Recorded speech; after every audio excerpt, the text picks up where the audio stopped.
Hello my dear students, welcome back to Arshi की पाठशाला। तो लास्ट क्लास में हमने क्वाड्रेटिक सर्ट्स पढ़ा था, तो होपफुली आपने क्वाड्रेटिक सर्ट्स के सारे प्रॉब्लम सॉल्व कर लिए होंगे अपने बुक से। और आज हम पढ़ेंगे वेरिएशंस। तो आज हम वेरिएशन में समझेंगे कि वेरिएशंस एक्चुअली में है क्या और किस तरह से वेरिएशन से जो प्रॉब्लम आते हैं बोर्ड्स में उसको हम सॉल्व कर सकते हैं। ठीक है, तो चलिए स्टार्ट करते हैं। तो यहाँ पे मैंने दो सिनेरियोज लिख के रखे हैं। अब ये दो सिनेरियोज से हम समझेंगे कि वेरिएशंस क्या है और किस तरह से वेरिएशन के प्रॉब्लम हम सॉल्व करेंगे। ठीक है, तो पहला जो सिनेरियो है वहां पे आपका क्या है कि ये आपका प्राइस है और ये नंबर ऑफ पेन्स है जो आप खरीद सकते हैं। ठीक है, तो अगर आपको आपकी मम्मी ने 5 रुपए दिए तो आप कितना पेन खरीद पाओगे? उसमें एक पेन। ठीक है, वहीं अगर आपको आपकी मम्मी ने 10 रुपए दिए तो आप कितने पेन खरीद पाओगे? 2 पेन, राइट। और वहीं अगर आपको 20 रुपीज मिले तो आप सेम पेन 4 पीस खरीद पाओगे। एंड फॉर 50 कितने पेन? 10 पेन। ठीक है, तो यहाँ पे एक रिलेशन आपको दिख रहा होगा। क्या रिलेशन? कि जैसे जैसे आपको प्राइस बढ़ाया जा रहा है वैसे ही आपका पेन का नंबर्स भी बढ़ रहा है। ठीक है, तो प्राइस बढ़ाने से अगर आपका नंबर ऑफ पेन जो आप खरीद सकते हैं वो भी बढ़ रहा है, तो ये किस तरह का रिलेशन है? Direct relation. तो इसे हम क्या बोलते हैं? Direct variation. तो यहाँ पे अगर मैं प्राइस को P से डिनोट करूं और नंबर ऑफ पेन्स को N से, तो हमारा क्या हो जाता है? P is directly proportional to N, right. कि हमारा जैसे जैसे प्राइस बढ़ रहा है वैसे ही हमारा नंबर ऑफ पेन्स भी बढ़ रहा है। तो ये हो गया हमारा डायरेक्ट वेरिएशन।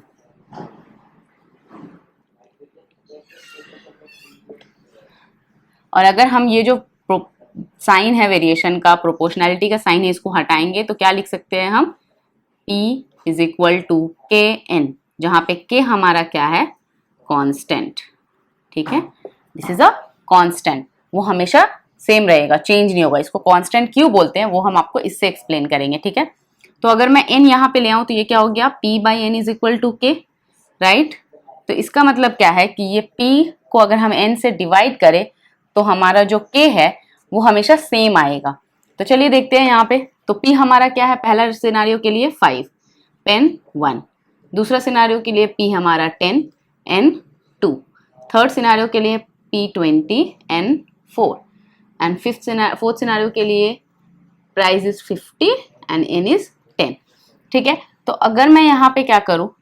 5 बाई 1 क्या होता है? 5, 10 बाई 2 5, 20 बाई 4 5 एंड 50 बाई 10 5। तो यही वो कांस्टेंट है जिसका मैं बात कर रही थी, विच इज नथिंग बट आपका के है यहाँ पे। तो डायरेक्ट वेरिएशन का क्या मतलब होता है कि आपका एक जो वेरिएबल है प्राइस और दूसरा जो वेरिएबल है पेन, नंबर ऑफ पेन, उन दोनों को आप डिवाइड करोगे तो वो हमेशा कांस्टेंट रहेगा, वो हमेशा सेम रहेगा, चेंज नहीं होगा। तो उस रिलेशन को हम डायरेक्ट रिलेशन, डायरेक्ट वेरिएशन कहते हैं। होपफुली आपको समझा। नेक्स्ट अब हम जाएंगे, नेक्स्ट जो हमारा एग्जाम्पल है machine and number of days to finish a work. ठीक है, तो मशीन, अगर हमारे पास 5 मशीन है तो number of days to finish work कितना है हमारा? 40 दिन लगता है अगर हम 5 मशीन के साथ काम कर रहे हैं। तो अगर हमारा मशीन मैंने बढ़ा दिया, 10 मशीन ले आए फैक्ट्री में, तो अब सेम काम को फिनिश करने के लिए कितना वर्क डे लगेगा? 20। और अगर मशीन और बढ़ा दें तो नंबर ऑफ डेज कितना हो गया? 10। तो अगर यहाँ पे आप जो रिलेशन देख रहे हो, जो वेरिएशन है वो क्या है? इनडायरेक्ट वेरिएशन है। कैसे? मशीन के बढ़ने से नंबर ऑफ डेज आपका घट रहा है, राइट। ये अगर बढ़ रहा है तो ये आपका घट रहा है, तो इसे हम क्या बोलते हैं? Indirect variation. और इसको हम कैसे रिप्रेजेंट करते हैं? अगर मैं मशीन को m से रिप्रेजेंट करूं और नंबर ऑफ डेज को d से रिप्रेजेंट करूं तो यहाँ पे क्या बोल रहे हैं हम? m is indirectly proportional to d, right. कि मशीन के बढ़ने से नंबर ऑफ डेज क्या हो रहा है? हमारा घट रहा है। तो अगर मैं इसको लिखूं, प्रोपोर्शनैलिटी का साइन जो है, वेरिएशन का साइन, उसे हटाऊं तो ये क्या हो गया? m इज इक्वल्स टू के बाई डी, जहां पे k आपका क्या है? कांस्टेंट। तो यहां से अगर d हमारा इधर चला गया तो md is equals to k। तो ये जो हो गया ये आपका इनडायरेक्ट वेरिएशन है। ठीक है, इसे हम क्या बोलते हैं? Indirect variation. तो दो टाइप के वेरिएशन हो गए आपके, डायरेक्ट वेरिएशन और इनडायरेक्ट वेरिएशन। डायरेक्ट वेरिएशन कब? जब आपके एक के बढ़ाने से दूसरा भी बढ़ रहा है with same constant, right, same हमारा k जो है वो कांस्टेंट रह रहा है with same difference. Similarly machine में यहाँ पे क्या है आपका इनडायरेक्ट वेरिएशन में कि आपके एक के बढ़ाने से दूसरा घट रहा है with same variation, same constant, तो उसे हम इनडायरेक्ट वेरिएशन कहते हैं। सेम यहाँ पे कैसे वो भी हम लोग चेक करते हैं। तो यहाँ पे क्या है कि इन दोनों का मल्टीप्लीकेशन हमेशा कांस्टेंट आएगा, तो ये हो गया इनडायरेक्ट वेरिएशन। कैसे, अगर मैं यहाँ पे इन दोनों का मल्टीप्लीकेशन करूं 5 × 40, 10 × 20 एंड 20 × 10, तो ये क्या आ जाएगा 5 × 40 200, 10 × 20 200, 20 × 10 200। तो ये जो कांस्टेंट है ये हो गया हमारा सेम। तो ये चीज आपको ध्यान रखना है कि भले ही एक के बढ़ने से दूसरा बढ़ रहा है या एक के बढ़ने से दूसरा घट रहा है, तो उसमें रिलेशन तो है, बट वो डायरेक्ट वेरिएशन और डायरेक्ट इनडायरेक्ट वेरिएशन तभी होगा कि वो सेम रेट से बढ़ रहा है या सेम रेट से घट रहा है। जैसे यहाँ पे ये बहुत इंपॉर्टेंट है आपको याद रखना कि P/N = K अगर आ रहा है, यानी हर एक नंबर को डिवाइड करने के बाद आपका सेम कांस्टेंट आ रहा है, तभी वो डायरेक्ट वेरिएशन है। और सिमिलरली इन दोनों का मल्टीप्लीकेशन अगर आपका सेम आ रहा है तो वो इनडायरेक्ट वेरिएशन है। ठीक है, तो हमने रियल लाइफ एग्जांपल से समझ लिया कि डायरेक्ट वेरिएशन और इनडायरेक्ट वेरिएशन क्या है और किस तरह से हम लोग का रियल लाइफ एग्जांपल में डायरेक्ट वेरिएशन और इनडायरेक्ट वेरिएशन जो है वो हम लोग ड्राइव करते हैं। बट अगर हम एक्स वाई वेरिएबल्स के टर्म में देखें तो अगर x/y = k, हमारा x division bye y, x के मल्टीपल वैल्यूज और y के मल्टीपल वैल्यूज के लिए अगर x divide by y k रहता है तो उसे हम डायरेक्ट वेरिएशन बोलते हैं, और अगर उन दोनों का मल्टीप्लीकेशन k रहता है तो उसे हम इनडायरेक्ट वेरिएशन बोलते हैं। ठीक है, फॉर एग्जाम्पल ये जो आपका पहला क्वेश्चन है वहां क्या दिया हुआ है कि the values of inter related variable x and y, ये दोनों इंटर रिलेटेड है, ये x और y का वैल्यूज है। When x is 3, y आपका 18 है, जब x 2 है तो y उस टाइम में आपका 27 है, तो इसलिए ये इंटर रिलेटेड है क्योंकि x का वैल्यू 3 है तो उस टाइम पे y का वैल्यू 18 है। ठीक है, तो आपको क्या करना है, let us determine if there is any variation relation between x and y, इन दोनों के बीच में कोई रिलेशन है या नहीं है। तो वो निकालने का क्या तरीका है, या तो डायरेक्ट वेरिएशन होगा या इनडायरेक्ट वेरिएशन होगा। तो डायरेक्ट वेरिएशन के लिए हम क्या कर सकते हैं, x divided by y = k आना चाहिए, तो वो हम करके देख सकते हैं 3/18, 2/27, 6/9। ठीक है, तो ये आ गया हमारा 1/6, ये आ गया हमारा 2/27 और ये आ गया हमारा 2/3। तो ये तीनों वैल्यूज जो है वो डिफरेंट है, राइट। तो अगर ये तीनों वैल्यू डिफरेंट है तो x/y निकाला था हमने, तो x/y के लिए हमारा जो k है वो कांस्टेंट नहीं है, तो यानी ये हमारा डायरेक्ट वेरिएशन नहीं है, राइट, नहीं है। तो नेक्स्ट ऑप्शन हमारे पास क्या बचता है, इनडायरेक्ट वेरिएशन का। तो इनडायरेक्ट वेरिएशन यानी हमें क्या निकालना होगा, xy। तो अगर हम xy निकालें तो ये हो जाएगा 3 × 18, ये हो जाएगा 2 × 27 और ये हो जाएगा 6 × 9। तो 3 × 18 आपका कितना आता है 54, 27 × 2 कितना होता है आपका 54 और 6 × 9 कितना आता है 54। तो यानी x और y के हर एक वैल्यूज के लिए आपका k जो है वो कांस्टेंट है, दैट इज नथिंग बट 54। तो x और y के बीच में रिलेशन है, कौन सा रिलेशन है वेरिएशन का, इनडायरेक्ट वेरिएशन। तो ये हो गया आपका इनडायरेक्ट वेरिएशन। तो इस तरह के आपके क्वेश्चंस जो है 1 और 2 मार्क्स के लिए बोर्ड्स में आते हैं। हमारा नेक्स्ट एग्जांपल है y varies directly with the square of x and y is equal to 9 when x is equal to 9. Let us express y in terms of x. तो हमें क्या करना है, एक्सप्रेस करना है y in terms of x and then if y is equal to 4 let us write the value of x. फिर हमें x का वैल्यू भी ड्राइव करना है। ठीक है, तो पहला जो हम दिया हुआ है उसको हम मैथमेटिक्स के टर्म में लिख लेते हैं। y varies directly with the square of x, यानी y varies directly with the square of x, यही बोल रहा है, y का डायरेक्टली वेरिएशन है with x square. Now y is equal to 9 when x is equal to 9. तो क्या बोल रहा है कि जिस टाइम हमारा y 9 है उस टाइम हमारा x भी 9 है। तो ये अगर डायरेक्ट वेरिएशन है तो इसको हम क्या लिख सकते हैं, y is equal to kx², right. और पहला हमें सिचुएशन का क्या दिया हुआ है कि y 9 है तो x भी 9 है, तो when y is equal to 9 then x is equal to also 9. तो अगर हम y का वैल्यू और x का वैल्यू पुट करें तो हम यहाँ से क्या निकाल सकते हैं, k निकाल सकते हैं। तो 9 is equal to k 9² यानी 9 is equal to k 81 then k is equal to 9/81 is equal to 1/9। तो ये आ गया हमारा k। ठीक है, अब हमें k पता है तो हम आसानी से y जो है इन टर्म्स ऑफ x दिखा पाएंगे, क्योंकि हमारा y इज इक्वल टू क्या है, kx²। तो यानी y इज इक्वल टू क्या हो गया, 1/9x²। तो ये हो गया हमारा पहला जो सॉल्यूशन था कि let x express y in terms of x, y in terms of x हमने रिप्रेजेंट कर दिया। दूसरा क्वेश्चन क्या है, and if y equal to 4, जब y का वैल्यू 4 है हमें क्या निकालना है, वैल्यू ऑफ x निकालना है।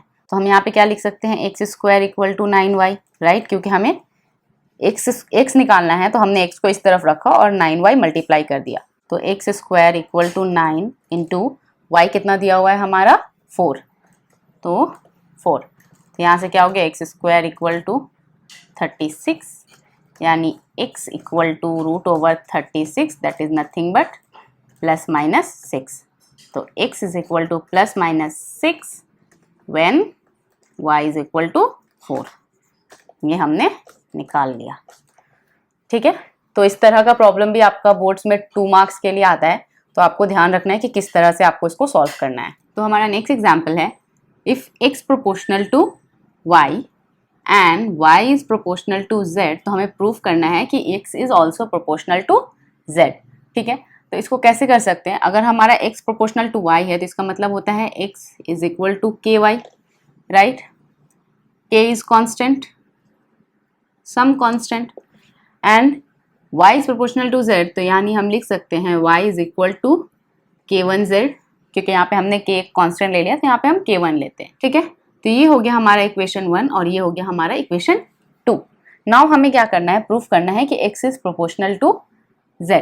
तो इस इक्वेशन में x is equal to ky में x इक्वल टू k, और क्योंकि y का वैल्यू ये है तो हम डाल सकते हैं k1z, y is nothing but some constant into z। तो x is equal to k1z। तो अगर आप इसको देखो k और into k1, 2 into 3 it will give you 6, some constant, right. तो k इंटू k1 भी क्या हो गया आपका, कांस्टेंट, मान लो m। तो x is equal to mz, therefore this is constant, therefore x is proportional to z, right, hence proved। तो इस तरह का भी प्रूफ करने के लिए आपको एग्जाम में आता है, तो आपको क्वेश्चन देख के समझना है कि किस तरह से आपको स्टेप बाय स्टेप प्रूफ करना है।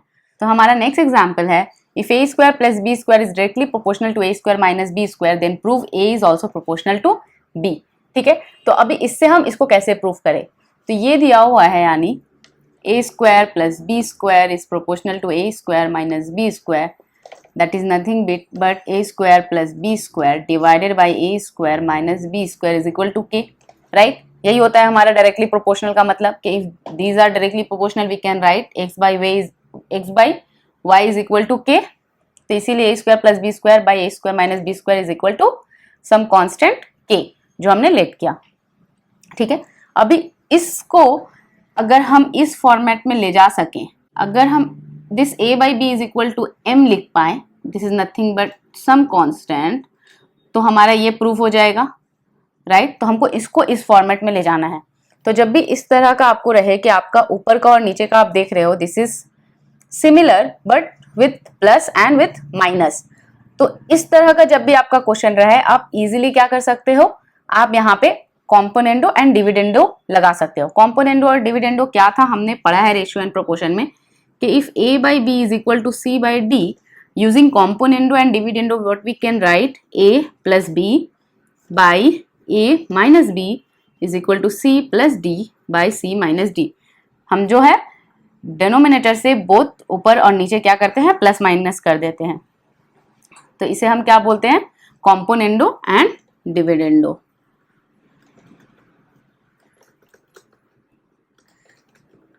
तो सिमिलरली हम यहाँ पे इसको अप्लाई कर सकते हैं। आपको ध्यान रखना है कि कब आप अप्लाई करो, आपको जब इस बड़े टर्म से सेम प्लस एंड माइनस के साथ सिमिलर वैल्यूज दिए हुए हैं और उसको रिड्यूस करके इस फॉर्मेट में ले जाना है। तो ठीक है, तो यहाँ पे अगर हम कॉम्पोनेंडो और डिविडेंडो लगाएं तो क्या लिख सकते हैं, ऊपर वाला वैसे ही रहेगा प्लस नीचे वाला, राइट, डिवाइडेड बाई ऊपर वाला वैसे ही रहेगा a square plus b square minus a square plus b square, right, नीचे वाला सब्ट्रैक्ट करना है, इज इक्वल टू, क्योंकि इस साइड हमने किया है तो हमें इस साइड भी करना पड़ेगा। तो यहाँ पे 1 है तो k + 1 / k - 1, क्योंकि डिवाइड बाई 1 है। तो यहाँ पे आपका b स्क्वायर कैंसिल हो गया, a स्क्वायर क्या हो गया 2a², यहाँ पे a कैंसिल हो गया, ये क्या हो गया आपका 2b square is equal to nothing but k + 1 / k - 1, 2 cancel. तो यहाँ पे हम इसको क्या लिख सकते हैं a/b का whole square is equal to k + 1 / k - 1, और यहाँ से अगर हम स्क्वायर हटाना चाहें तो √k + 1 / k - 1, and this is nothing but constant, right, क्योंकि हमारा k + 1 k - 1 का रूट है, तो क्योंकि यहाँ पे हमारा कोई भी वेरिएबल नहीं है तो ये भी सॉल्व करने के बाद एक कांस्टेंट वैल्यू ही आएगा, तो इसको हम m मान लेंगे। और मैंने बोला था यही हमको प्रूफ करना है, तो hence a is proportional to b। ठीक है, सिमिलरली ये जो एग्जाम्पल है x + y is proportional to x - y, prove करना है आपको ये। तो ये यहाँ पे भी आप ये जो है similarly double componendo and dividendo, मैं हिंट दे रही हूँ आपको, double componendo and dividendo apply करके आप इसको सॉल्व कर सकते हैं। तो ये आपका असाइनमेंट, ठीक है। तो वेरिएशन में आज के लिए इतना ही। नेक्स्ट क्लास में हम जॉइंट वेरिएशन और 4 और 5 मार्क्स के आने वाले क्वेश्चंस देखेंगे बोर्ड्स के। तो आज हमने जितना भी पढ़ा आप उससे रिलेटेड अपने बुक से सारे प्रॉब्लम सॉल्व कर लें, और अगर आपसे कोई प्रॉब्लम सॉल्व ना हो तो कमेंट सेक्शन में जरूर डाल दें। तो होपफुली आपको ये वीडियो अच्छा लगा होगा, और अगर आपको वीडियो अच्छा लगा है तो आप जरूर लाइक करें और अपने दोस्तों के साथ शेयर करें, और जो लोग भी मेरा वीडियो फर्स्ट टाइम देख रहे हैं वो जरूर सब्सक्राइब करें और बेल आइकन दबाना ना भूलें ताकि आपको नेक्स्ट क्लास का अपडेट मिलता रहे। सो दैट्स इट, मिलते हैं अब हमारे नेक्स्ट क्लास में, तब तक कीप प्रैक्टिसिंग, क्योंकि practice makes maths perfect. So thank you for watching.